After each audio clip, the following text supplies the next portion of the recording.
ஓம் நமச்சிவாய. ஒரு நாளில் ஒரு முறையேனும் ஓம் நமச்சிவாய என கூறுங்கள். நமச்சிவாய மந்திரம் நாளும் நலம் தரும் மந்திரம். அந்த மந்திரம்தான் நம்முடைய வாழ்வின் தந்திரம். அகிலம் காக்கும் அண்ணாமலையார் திருவடியை வணங்கி சிவமயம் சிவாய நம திருச்சிற்றம்பலம் தென்னாடுடைய சிவனே என்று சொல்லி இப்போது செல்வோம். மக்கள் தொண்டே மகேசன் தொண்டு என்று வாய் நிறைய பேசுவோம், செயல்படுவது கிடையாது. ஆலயங்களில் மட்டுமே இறைவர் இருக்கிறார் என்றே நாம் எண்ணுகிறோம்.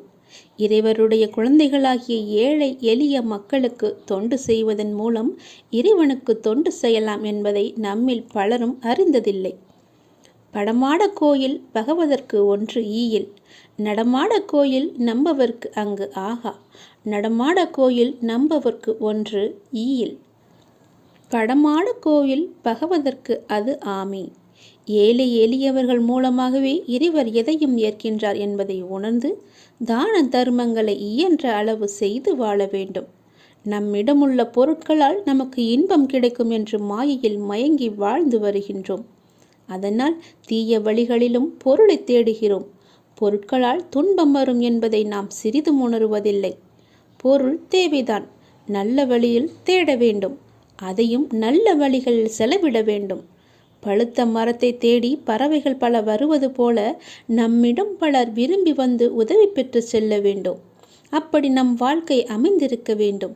இனி பிறவாமையை பெறுவதற்கு முக்தி பெறு என்றே இந்த மனித உடலை பெற்றிருப்பதாக நம்பியவர்கள்தான் ஞானியர்கள். உடம்புக்குள்ளே உத்தமன் கோயில் கொண்டான் என்று உடம்பினை யானிருந்து ஓம்புகின்றேனே. நாம் இவ்வுலக இன்பங்களுக்காகவே உடம்பெடுத்துள்ளதாக நினைத்து வாழ்கின்றோம். ஊனினை உருக்கி ஊழ் ஒளியை பெருக்கியவர்கள் ஞானியர்கள். ஊனினை பெருக்கி ஊழ் ஒளியை சுரக்கியவர்கள்தான் நாம் பொருளற்ற சமய சடங்குகளையே பக்தி என்று எண்ணி விடுகின்றோம். பக்தி என்னும் பயிர் வளர்வதற்கு பொருள் பொதிந்த சமய சடங்குகள் வேலி போன்றவையே. வேலியையே பயிராக நினைத்து மயங்கி விடுகிறோம். வாளால் அறுத்து சுடினும் மருத்துவன்பால் மாறாத அன்பு காட்டும் நோயாளியைப் போலவும், அடிக்கடி தாயின் காலையை பிடித்து கொண்டு அள்ளும் குழந்தை போலவும், மீளா துயர் வந்தாலும் அந்த பரம்பொருளின் திருவடிகளையே நினைத்து வாழ்பவர்கள்தான் ஞானிகள். இந்த அரிய கருத்தினை இயம்பி நிற்கும் காரைக்கால் அம்மையாரின் அரிய பாடலை இங்கு காண்போம். இடர்கலையாரேனும் எமக்கு இறங்காரேனும் படரும் நெறி பணியாரேனும் சுடர் உருவில் என்பார கோலத்து எரியாடும் எம்மானர்க்கு அன்பராது என்னெஞ்சி அவர்க்கு. இது காரைக்கால் அம்மையாரின் அரிய பாடல். இதை கேட்பவருக்கே நிச்சயமாகவே எல்லா துன்பமும் நீங்கிவிடும். ஓம் நமச்சிவாய என்ற மந்திரம் மட்டுமே நம்முடைய வாழ்வின் தந்திரம் என்பதை நீங்கள் மறந்து விடாதீர்கள். அம்மனின் அருளோடும் அப்பனின் அருளோடும் நோய் நொடியின்றி நீண்ட ஆறுடன் சிவ அருளோடு தென்னாடுடைய சிவனின் ஆசியோடு நாம் நன்றாகவே இருப்போம். உங்களுக்கு எப்பொழுதெல்லாம் சிவனினுடைய பெயரை சொல்ல நினைக்கிறதோ உடனடியாக சொல்லிவிடுங்கள். ஓம் நமச்சிவாய என்ற மந்திரத்தை தினமும் சொல்லிவிடுங்கள். உங்கள் வாழ்வு தரித்திரம் நீங்கி சந்தோஷமாகவே மாறிவிடும். தந்திரம் போல எப்படி மாறியது என்று தெரியாத அளவிற்கு அவருடைய மந்திரத்தின் பலன் இருக்கும். ஒரு முறையாவது ஓம் நமச்சிவாய என்ற மந்திரத்தை சொல்லிவிடுங்கள். உன்னை தேடி ஒரு நல்ல செய்தி விரைவிலேயே வரும். உன்னுடைய உள்ளமும் இல்லமும் மகிழ்ச்சியடையும். இந்த அப்பாவின் வாக்கு தவறுவதே கிடையாது. ஐயனே, கண் திறந்து பாரப்பா. வாழ்வின் ஒவ்வொரு கணமும் உன்னையே நினைக்கின்றேன். என் கால்கள் உங்களுடன் நடக்க வந்தது. என் கண்கள் உன்னை காணவே கிடைத்தது. இந்த பிறவியிலேயே உனக்காக உண்டானது. இறைவா, என் உடலில் ஒரு சொட்டு உதிரம் இருக்கும் வரையிலும் உன்னை காணும் வரம் வேண்டும். அருள் புரிவாய் அப்பாவே. ஆபத் பாந்தவனே, இன்பம் தருபவனே, ஈகை அளிப்பவனே, ஓல்விலையை அளிப்பவனே, நீங்களே எங்களை பார்த்து கொள்ளுங்கள் அப்பா என்று அவரிடம் நீங்கள் சரணடைந்து விடுங்கள். நான் ஒவ்வொரு மனிதனிடமும் பேசிக்கொண்டிருக்கிறேன். அவர்கள்தான் என்னை அறிந்து கொள்ள முடியாமல் தவித்து கொண்டிருக்கின்றனர். எப்பொழுதுமே பேசிக்கொண்டேதான் இருப்பேன். நான் யாரிடம் பேசினேன் என்பது அல்ல கேள்வி. யார் யாரெல்லாம் நான் பேசியதை கவனித்தார்கள் என்பதுதான் என்னுடைய கேள்வி. நீங்கள் என் பேச்சை கவனித்தீர்களா? இல்லை, இந்த காதில் வாங்கி அந்த காதில் விட்டீர்களா என்று நீங்களே கொஞ்சம் யோசித்துப் பாருங்கள். என் பேச்சை கேட்டிருந்தால் இப்படி இன்று இது ஆகியிருக்காது. உங்களோடு தொடர்பு கொள்ள இந்த பரந்த அண்டம், இந்த பிரபஞ்சம் முழுவதுமே நான் இயங்கிக் கொண்டிருக்கிறேன். ஆகவே இனிமேலாவது நான் பேசுவதை கவனமாக கேளுங்கள். போகிற போக்கில் நீங்கள் போக வேண்டாம். வாழ்க்கையில் கவலைகள் நிரம்பி துவண்டுவிடும் தருணத்தில் உன்னுடன் யாரும் இல்லையே என நினைத்து நீ கலங்காதே. யார் இல்லாவிட்டாலும் என்ன, உன்னை படைத்த உன் சிவன் சாய்ராம் உன்னுடன் இருக்கிறான் என்பதை நினைத்து நீ மகிழ்ச்சி கொள். பிச்சை எடுக்கும் நிலை வந்தாலும் சிவனையும் சாய்ராம் என நினை. நீ எப்போது வேண்டுமானாலும் வாழ்வில் நிச்சயமாகவே உயரலாம். நல்லதையே நினைத்துப்பார், நல்லதையே செய்து பார். உங்கள் வாழ்க்கையில் நல்ல திசையை நோக்கி செல்லவில்லை, நல்ல திசை என் கண்களுக்கு புலப்படவில்லை என்றால் நீங்கள் செய்ய வேண்டியது ஒன்றுதான். உங்கள் இரு கண்களையும் இறுக்கமாக மூடிக்கொண்டு அப்பாவின் பெயரை சொல்லுங்கள். நீங்கள் என் கையை பிடிக்கும்போது எதுவுமே தவறாக நடக்காது. கண்களை மூடி எனக்கு முன்னால் அமர்ந்து என்னுடைய நாமத்தை சொல்லிக்கொண்டே வாருங்கள். உங்களுக்கு துணையாக நான் உன் கையை பிடித்து அழைத்து கொண்டு போவது உங்களுக்கு தெரியும். நீ எதை நோக்கி நீ பயணப்பட வேண்டும் என்று நினைக்கிறாயோ அதை நோக்கி நானே என் கையை பிடித்து அழைத்து கொண்டு செல்வேன். நீ கவலைப்படாமல் இரு. இனிமேல் உனக்கு எல்லாமே ஏற்றமாகத்தான் இருக்கப் போகிறது. நான் உன் கையை இறுக்கமாகவே பிடித்துக் கொள்கிறேன். நீ என்னை விட்டுவிடாதே. நீயும் என்னை இறுக்க பிடித்துக்கொள். உனக்கு துணை நான் தான். வாழ்வில் உனக்கான தேடல் நிச்சயம் கிடைக்கும். அதற்காக உன்னுடனே நான் துணை நிற்பேன். நீ எதற்குமே கலங்காதே. உன் தேடல் எதுவோ அதை நோக்கி நீ பயணப்பட்டு கொண்டே இரு. என் துணை நிச்சயமாக உனக்கு இருக்கும். உன் கண்ணில் வடியும் கண்ணீரை துடைக்க நானே வருவேன். நானே உனக்கு துணையாக இருப்பேன். நீங்கள் சற்று திரும்பி பாருங்கள். உங்களை கஷ்டப்படுத்திய நாட்கள் எல்லாம் கற்றுக் கொடுத்த நாட்கள் என்று உங்களுக்கே தெரிய வரும். அத்தகைய அனுபவங்களை சேகரித்து வையுங்கள். இனி வரும் நாட்களில் எச்சரிக்கையோடு செயல்பட அதுவே உங்களுக்கு உதவியாக இருக்கும். கவலைப்படுவதற்கு காரணங்களை தேடாமல் ஒவ்வொரு நிகழ்விலும் உள்ள யதார்த்தத்தை எண்ணி மகிழ்ச்சியாக இருக்க பழகி கொள்ளுங்கள். எந்த சூழ்நிலையிலும் முயற்சியை மட்டும் கைவிடாதீர்கள். விதியின் பயனில்லை என்றாலும் முயற்சியின் பலன் கட்டாயம் உண்டு. காலில் மிகச்சிறிய முள் குத்தி இருந்தால் கூட எவ்வாறு விரைவாக ஓட முடியாதோ அதே போல உங்கள் மனதில் சிறிய சிறிய பிரச்சனைகள் உங்கள் செயல்பாட்டு திறனை பாதித்தால் நீங்கள் பெரிய வாய்ப்புகளை உரிய தருணத்தில் சரியான முறையில் பயன்படுத்தி வெற்றி காண முடியாது. எனவே சிறு பிரச்சனைகளுக்கு முக்கியத்துவம் தராமல் அப்பிரச்சனைகளுக்கு உடனுக்குடன் தீர்வு கண்டு நமது மனதை மிகவும் அமைதியான முறையில் வைத்துக்கொள்வது நமக்கு விரைவிலேயே வெற்றியை ஈட்டித் தரும். வாழ்க்கை முடிவற்ற சாத்தியங்கள் நிறைந்தது. நன்மைகளை அறுவடை செய்ய சரியான நேரத்தில் சரியானதை செய்யுங்கள். கடும் உழைப்பு என்பது ஒரு சந்தோஷம். அதை செய்து கொண்டே இருக்க வேண்டும். வெகு நிச்சயமாய் ஏதோ ஒரு கணத்தில் அந்த கிரீடத்தை தலையில் வைக்கும். அந்த கணம் யாருக்கும் கிரீடம் என்று தெரியாது. ஆனால் உழைப்பவர்களுக்கு கிரீடம் நிச்சயமாகவே உண்டு. ஒருபோதும் உழைப்பவர் தோற்று போக மாட்டார். உழைப்பவருக்கே உழைப்பின் அருமை தெரியும். ஆகவே உழைப்பதை ஒரு வைராக்கியமாக கொண்டு உழைத்து வெற்றி பெற்று நீங்கள் வாழுங்கள். இந்த அப்பாவின் துணை உங்களுக்கு எப்போதுமே இருக்கும். என் அனுக்கிரகத்தால் இந்த பிறவியில் என்னை நீ ஆராதித்து கொண்டிருக்கிறாய். அப்படி என்னை வணங்கும் அவகாசம் உனக்கு கிடைத்ததே ஒரு பெரிய யோகம். நீ இப்பிறவிக்கு சாட்சி. நான் உன் பூர்வ ஜென்மங்கள் அனைத்திற்குமே சாட்சியாக இருப்பேன். நீ எதை பற்றியுமே கவலைப்படாமல் உன்னுடைய இலக்கு எதுவோ அதை நோக்கி நீ பயணப்பட்டு கொண்டே இரு. உன் இலக்கில் எந்த ஒரு கெடுதலும் வராமல் எந்த ஒரு தடையும் வராமல் நான் பார்த்து கொள்கிறேன். இந்த உலகம் என்பது எல்லோருக்குமே சமம்தான். யாரும் இங்கே அனாதைகள் அல்ல. யாரும் இங்கே உற்றார் உணர்வுகள் இல்லாத தனியாக விடப்பட்ட நபர் அல்ல. எல்லோருக்குமே எல்லாமே இருக்கின்றது. யாரும் எதுவும் இல்லாமல் இங்கே இருக்கவில்லை. அவர்களுக்கு துணையாக நான் இருக்கிறேன். இந்த உலகத்தில் உயர்ந்தவர் தாழ்ந்தவர் என்று யாருமே கிடையாது.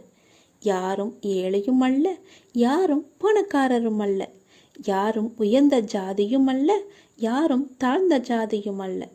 யாரும் யாரை விடவும் உயர்ந்தவர் என்றோ தாழ்ந்தவர் என்றோ மதிப்பு மிக்கவர் என்றோ அறிவானவர் என்றோ அழகானவர் என்றோ உங்களையும் நீங்கள் மற்றவர்களையும் நினைக்க வேண்டாம். இந்த பூமியில் ஒவ்வொரு மனிதர்களுமே சிறப்புக்குரியவர்தான். அனைவருமே தத்தம் துறைகளில் சிறப்பானவர்களே. வெட்ட வெளியில் உச்சி வெயிலில் வியர்வை சிந்த நிலத்தில் உழைத்து களைப்பவர்கள் ஆணாக இருக்கட்டும் பெண்ணாக இருக்கட்டும், யாவருக்குமே எல்லோருக்குமே உள்ளதை போல் சுயமரியாதை, கோபம், வலி, மகிழ்ச்சி, பசி, உறக்கம், இழிச்சொல்லின் வலி, புறக்கணிப்பின் வலி போன்ற தனி மனித உணர்ச்சிகள் அத்தனையும் அனைவருக்குமே உண்டு. அவர்களும் மனிதர்கள்தான். உண்மையில் உயர்ந்தவர் தாழ்ந்தவர் என்று யாருமே இல்லை. சில வாய்ப்புகள்தான் யார் இந்த பொழுதில் அவசியமானவர் என்பதை நமக்கு புரிய வைக்கிறது. அந்த புரிதலை உணர்ந்து கொள்பவர்கள் மனித நேயத்துடனே நடந்து கொள்வர். மனிதநேயம் கொண்டவர்களாலேயே மக்களை திருப்திப்படுத்தும் சேவையை வழங்க முடியும். அவர்களே மரணித்தாலும் மனிதர்கள் மனங்களில் இடம் பிடித்து எப்போதும் அழியா புகழுடன் இருப்பார்கள். மனிதர்கள் யாராயினும் அவர்கள் அனைவருமே சமம்தான்.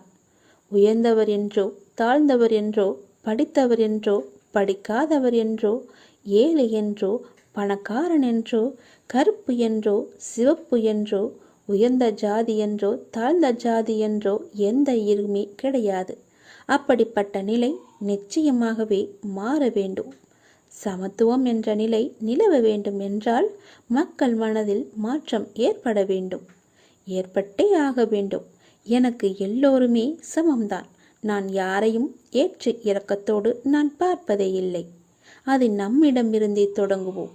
இனி ஒரு உலகம் புதிதாக அமைப்போம். நிகரான மனிதர்களை மதிப்போம். நாமாக வாழ்வோம். முதலில் மனிதனாக வாழ்வோம். நான் யாரையும் ஏற்றம் இரக்கம் கொண்டு பார்க்காமல் அனைவரையும் சமமாகவே பார்க்கிறேன். எல்லோருமே என்னுடைய குழந்தைகள்தான். நீங்களும் அப்படியே பாருங்கள். வாழ்வில் நடக்கும் இன்பத் துன்பங்களை உள்ளது உள்ளபடி ஏற்கும் மனப்பான்மையை முழுமையாக நீ வளர்த்துக்கொள். அப்படி நீ வளர்த்து கொண்டால் நீ என் நேரமும் கவலைகளாலும் விரக்தியாலும் மூழ்கியே இருக்க மாட்டாய். அப்படி கவலைகளாலும் விரக்தியாலும் மூழ்கியே இருப்பதால் உன்னுடைய கவலைகள், அதாவது கடமைகளிலிருந்து கவனம் சிதறுகின்றது. கவலையையே நீ கண் கொண்டு பார்த்து கொண்டிருக்கிறாய். உன்னுடைய கடமையை நீ தவற விட்டு விடுகிறாய். உனக்கானது உன்னுடைய கடமை. அது நீ நிறைவேற்றியே ஆக வேண்டும். எப்பொழுதும் வீழ்ந்து கொண்டே இருக்கிறோமே என்று அருவிகளோ, காலையில் பூத்து மாலையில் வாடி விடுவோமோ என்று மலர்களோ வருந்துவதில்லை. வீழ்ந்த அருவியே அகண்ட ஆறாக நாம் வாழ்வதற்கு தேவையான வற்றாத ஜீவ நதியாக ஓடுகிறது.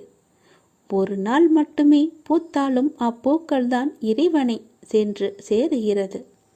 எனவே நான் அடிக்கடி கூறுவது இங்கு எதுவும் நிரந்தரமில்லை என்று.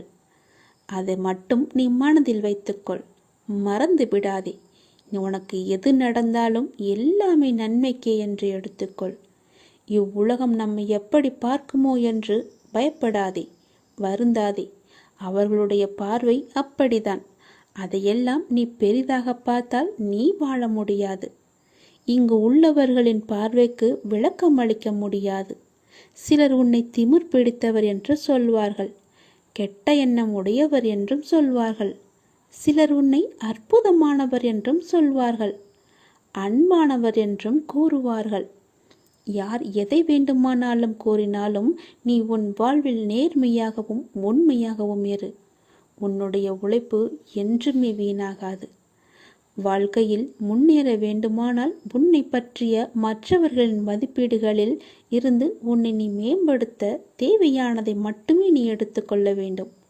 மற்றதையெல்லாம் காதில் வாங்காதே, உன்னுடைய கவனத்திற்கும் கொண்டு போகாதே, கவனத்தில் எடுத்துக்கொள்ளாதே. தேவையற்ற வீண் சொற்களை மனதிலிருந்து அழித்துவிடு. இப்பொழுதே, இந்த நொடியே அழித்துவிடு. அச்சொற்களை மனதில் தேக்கி வைத்து உன் வளர்ச்சிக்கு நீயே தடையாக இருக்காதே. கவலைப்படாதே, நான் இருக்கிறேன், உன்னோடு எப்போதுமே இருப்பேன். நீ நல்லதையே நினை, நேர்மையாக இரு, உண்மையாக இரு. உனக்கு நீ பயந்தவனாக இரு, கடவுளுக்கு பயந்தவனாக இரு. உன்னை நோக்கி எல்லாமே தானாக வரும்.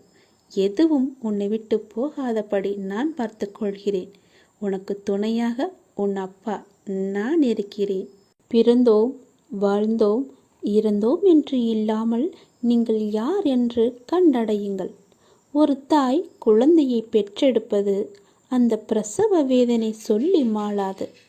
நீங்களே உங்களை மீண்டும் பிரசவிப்பதும் அவ்வளவு வேதனையான விஷயம்தான். அதனால்தான் யாரும் அதை செய்வது இல்லை. நமக்கு எதுக்கு அந்த வலி என்று இருந்து விடுகிறார்கள். வெகு சிலரே சிலுவை சுமந்து காடு மேடெல்லாம் அலைந்து சாப்பாடு தண்ணி இல்லாமல் தங்களை தாங்களே தேடி அடைகிறார்கள். சிந்திக்க வேண்டிய ஒரு விஷயம். சிந்தித்து பாருங்கள். வாழ்க்கையை ஒரு முறை பின்னோக்கி பாருங்கள். என்ன நடந்தது இதுவரை என்று உங்களுக்கு புரியலாம், புரியாமலும் போகலாம். எங்கெல்லாம் ஒருவர் அழகை காண்கிறாரோ அது அந்த மனிதருடையதல்ல. அழகின் பின் இறைவன் இருக்கிறார் என்பதை நீங்கள் உணர வேண்டும். இறைவன் இல்லாமல் எந்த அழகும் இருக்க முடியாது. அதனால்தான் சத்தியம், சிவம், சுந்தரம் என்று சொல்லப்படுகிறது. எங்கெல்லாம் சிவபெருமான் இருக்கிறாரோ அங்கெல்லாம் அழகும் சத்தியமும் இருக்கிறது. இதை சொல்வதன் மூலம் ஸ்ரீ கிருஷ்ண பகவான் அர்ஜுனரின் மனம் கவரப்படக்கூடிய எல்லாவற்றிலுமிருந்து விடுவித்து தன்னை நோக்கி இழுக்கிறார். கிருஷ்ணா என்றால் கவர்ச்சி. அப்படி என்றால் எல்லாவற்றையும் தன்னை நோக்கி கவரக்கூடிய ஒருவர் என்று பொருள். மனம் எங்கெல்லாம் அலைப்படுமோ அதிலிருந்தெல்லாம் விடுவித்து மையத்திற்கு கொண்டு வருவது. அந்த மையம்தான் ஸ்ரீ கிருஷ்ண பகவான். கிளைகளை வெட்டினால் என்ன, வேர் இருக்கிறதே, நமக்கு எதுக்கு இந்த கவலை என்று மகிழ்ச்சிப்படுங்கள். துளிர்க்கும் வகையில் துணி உடையவனே நான் தான் என்று சந்தோஷப்படுங்கள். அதைதானே நமக்கு வாழ்க்கை கற்பித்திருக்கிறது. அந்த கற்பித்த பாடத்தை நாம் ஏன் மறக்க வேண்டும்? படித்த படிப்புதான் நமக்கு வாழ்க்கை தரும். நீங்கள் துளிர்ந்து விடுங்கள். துளிர்க்கும் வரையில் நீங்கள் போராடுங்கள். கிளைகளை வெட்டுபவன் வெட்டட்டும். உங்களுக்கு வேர் இருக்கிறது. அதை பிடித்து கொண்டு மேலே எழும்பி வாருங்கள். உங்களுக்கான வாழ்வு நிச்சயம் இருக்கிறது. அதில் உங்களுக்கான வெளிச்சம் நிச்சயம் தெரியும். அதன் வழியே நீங்கள் பயணித்தால் உங்கள் வாழ்க்கை வெற்றியாகும். எல்லாமே உங்களுக்கு சாதகமாகவே மாறும். துளிர்க்கும் வரைதான் உங்களுடைய கஷ்டம். துளிர் விட்டுவிட்டால் உங்களை யாரும் எதுவுமே செய்ய முடியாது. வெட்டியவன் அன்றே போய்விடுவான். நீ துளிர்க்க மாட்டாய் என்ற நம்பிக்கையோடு. நீ என் மீது நம்பிக்கை வைத்திருப்பதால் நீ மீண்டும் துளிர் விடுவாய். வெற்றி உனக்குத்தான். தைரியமாக வா.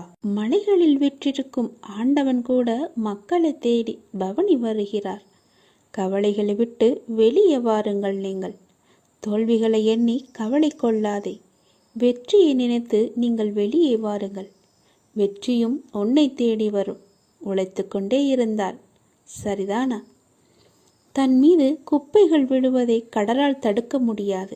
ஆனால் அவைகளை தன் அலையின் சக்தியை கொண்டு தூக்கி தூர கரையில் வீச முடியும். அதுபோலத்தான் நம் மீது விழுகின்ற இழிச்சொல், பழிச்சொல் இவைகளையெல்லாம் நம்மால் தடுக்க முடியாது. ஆனால் அவைகளை அலட்சியப்படுத்துவதன் மூலம் தூக்கி தூர வீச முடியும். நீங்கள் ஒரு அலை போல இருங்கள். தோல்விகள், இழப்புகள் மெல்லவும் முடியாமல், விழுங்கவும் முடியாமல், ரசிக்க முடியாத பொழுதுகள், படிக்காமலேயே கசக்கி எறியப்பட்ட கனவு பக்கங்கள், இவையெல்லாம் இல்லாமல் போயிருந்தால் வாழ்க்கை பாடம் புகட்டப்பட்ட பக்குவப்பட்ட மனிதனாய் உங்களை நீங்கள் செதுக்கியிருக்க முடியாது. போராட்டங்களின் பின் பெற்றுக்கொள்ளும் எதுவும் பேரழகானது என்பதை அறிந்திருக்க மாட்டோம். தான் இளைப்பாற முடியாது என தெரிந்தும் நிழலுக்காக மரம் வைப்பவனே வாழ்வை உணர்ந்தவன். வெட்டி எறிந்தாலும் மீண்டும் வேரொன்றி வெட்டியவனுக்கே நிழல் தரும் மரம் போன்று மனம் வேண்டும் நமக்கு. புகழ்ந்தால் மயங்காமலும் இகழ்ந்தால் தளராத மனமும் வேண்டும். மூளையின் புத்திசாலித்தனத்தை விட இதயங்களின் தூய்மை சிறந்தது. தான் உயர வேண்டும் என நினைப்பவன் மனிதன். தன்னோடு இருப்பவர்கள் சேர்ந்து உயர வேண்டும் என நினைப்பவனே மாமனிதன். உலகம் என்ன நினைக்கிறது என்பதை பற்றியெல்லாம் கவலைப்படாதே. கொள்கை உணர்வுடன் வாழ்ந்தால் வெற்றி பெறுவது உறுதி. குத்திய பிறகுதான் முள் தெரிகிறது, தடுக்கிய பிறகுதான் கல் தெரிகிறது. ஆகையால் அனுபவங்கள் நம்மை அடுத்த நிலை நோக்கி வெற்றிகரமாய் அழைத்துச் செல்லும் உன்னத வழிகளே. அதை நீங்கள் மறந்து விடாதீர்கள். அனுபவங்களை எப்பொழுதுமே தூக்கி போட்டு விடாதீர்கள். அதை உங்களிடம் பத்திரமாக வைத்துக் கொள்ளுங்கள். என்றாவது ஒரு நாள் உங்களுக்கு அது தேவைப்படும். அந்த வழியை நீங்கள் போக வேண்டியிருக்கும். வீண் ஆடம்பரம் வேண்டாம். கடவுளை மட்டும் பூரணமாக நம்புங்கள். எல்லா பிரச்சனையிலும் இருந்தே நீங்கள் விடுபட்டு விடுவீர்கள். நிச்சயமாகவே நான் சொல்கிறேன். உங்களுடைய பிரச்சனை எதுவாக இருந்தாலும் நீயை பார்த்து கொள்ளுங்கள் என்று அவரிடம் ஒப்படைத்து விடுங்கள். அவர் உங்களை பார்த்து கொண்டுதான் இருக்கிறார். எல்லா ரூபத்திலும் அவர் உங்களை பார்த்து கொண்டுதான் இருக்கிறார். அவரை நீங்கள் நம்புங்கள், பரிபூரணமாக நம்புங்கள். உன் பிரச்சனை காணாமல் போய்விடும். நீ எதை எதிர்பார்த்து காத்திருந்தாயோ, எதை நான் பெற வேண்டும் என்று காத்திருந்தாயோ, அது உனக்கு கிடைக்கப் போகிறது விரைவாகவே. நீ எதிர்பார்த்ததற்கு மேலாகவே பல நல்ல நல்ல அறிகுறிகள் எல்லாம் உனக்கு தென்பட்டு அது உன் கையில் வந்து சேரும் நாளையும் நீ தொட்டு விட்டாய். விரைவில் அது உன் கையில் கிடைக்கும். நீ எதிர்பார்க்காத ஒன்று உன் வாழ்வில் நடக்கப் போகிறது. நீ எதிர்பார்ப்பதற்கு அல்ல, நீ பெறுவதற்காகவே அதை நான் உனக்கு கொடுத்து விட்டேன். எதிர்ப்பதற்கு அல்ல, பொறுப்பதற்கே தைரியம் உனக்கு வேண்டும். கொஞ்சம் பொறுமையாக இரு. உறுதியான நம்பிக்கை கொள். இன்று கிடைக்காவிட்டால் நாளை கிடைக்கும் என்று காத்திருந்து எதிர்பார்த்திருந்தாய் அல்லவா? அது உனக்கு நடக்கப் போகிறது. அப்படி நாளையும் கிடைக்காவிட்டால் மறுநாள் கிடைக்கும் என ஒவ்வொரு நாளையும் நீ கடந்து வந்து கொண்டே இருந்தாய்.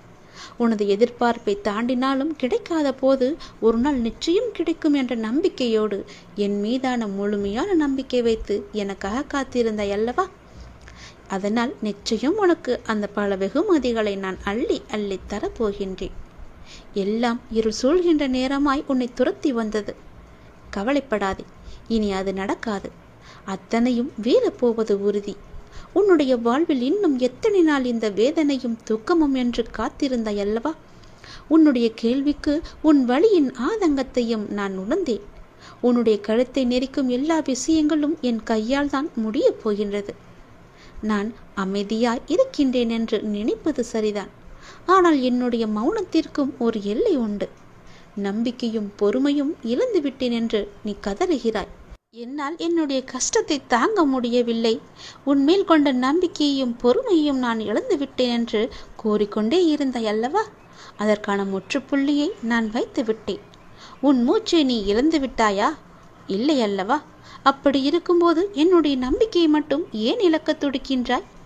அந்த மூச்சானது ஒரு உயிர் வாழ எவ்வளவு முக்கியமோ அதை போலத்தான் உனக்கு உன் நம்பிக்கையும் பொறுமையும். அந்த நம்பிக்கையும் பொறுமையும் நீ இழந்து விடாதே. இழந்து விட்டேன் என்று நினைக்கும் இடத்தில்தான் உண்மையாக உன்னுடைய வாழ்நாளில் நீ பெறப்போகும் விஷயம் நிறையவே அங்கு அடங்கியிருக்கிறது. இழந்து விட்டேன் என்று முடிவெடுத்து விடாதே, முற்றுப்புள்ளி வைத்து விடாதே. இன்னும் உன் வாழ்க்கை தொடர இருக்கின்றது, நல்லபடியாக மாற இருக்கின்றது. ஒவ்வொரு சூழ்நிலை என்பது உனக்கு மட்டும்தான் வகுத்தப்பட்டிருக்கிறது. என்னால் என் பிள்ளைக்கு அதனை ஒரு நிமிடத்தில் மாற்ற முடியும். கஷ்டமான சூழ்நிலை வந்தால் அதை எதிர்த்து நெல்லு. உன்னுடைய எல்லா பிரச்சனையும் முடிக்க எனக்கு ஒரு நொடி போதும். சில நேரங்களில் கூட முடித்து விடுவேன், சில நிமிடங்களில் கூட முடித்து விடுவேன், ஏன் சில நாட்கள் கூட ஆகலாம். நீ எப்படி என் மீது முழுமையான நம்பிக்கை வைக்கின்றாயோ அதன் பொருட்டுதான் என்னுடைய பலனும் உனக்கு இருக்கும்.